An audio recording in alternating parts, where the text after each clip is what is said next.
با سلام خدمت رهبر عزیزم،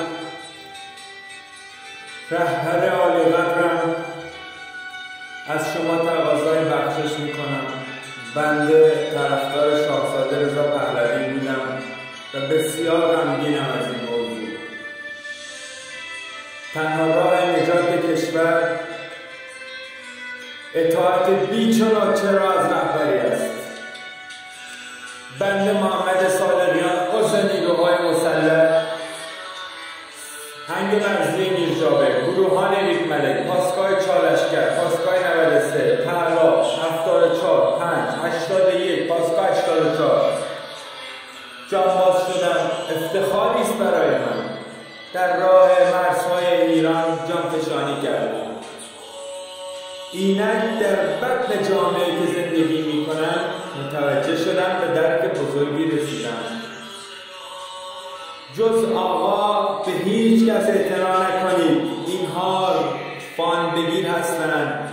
امثال امید دانا، فخرآور، مراد ویسی، مهدی مهدوی آزاد،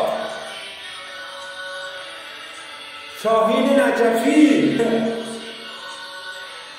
خانوم چی بگم؟ خانوم چی بوده؟ سالومه، امثال تینا، قاضی مراد، علی همدانی، همه اینا فام بگیر هستن. از خداشونه که مردم رو به جون هم بندازن و بتونن از فان استفاده کنن. خطاب به سران قوه: آقای اجری، روزی خواهد رسید که جیب خود شما را خواهند زد. کارگری امروز 8 صبح رفته سر کار، 8 شب آمده. ساعت 8 شب چه اتفاقی افتاده؟ عده‌ای نامرد حق و ناسخور کیف بند بدبخت گذرن. گریه کنان رفت خانه و بچه هایش بینان و بی آب ماندن. بابا دیگر نان ندارد، مادر دیگر نان ندارد، شیر ندارد. آقای اجری به داد برس، شروع کن، ما پشت سرتیم، ما جوانان پشت سرتیم. قصه چی خوردی؟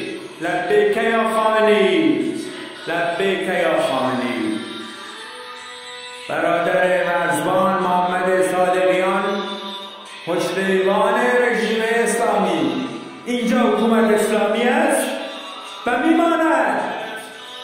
در تاریخ قضاوت خواهند کرد. ایرانی که یک وجب خاک ندادیم، یک وجب حتی خاک ندادیم. در زمان شاه بحرین رفت، در زمان قاجار ترکمنچای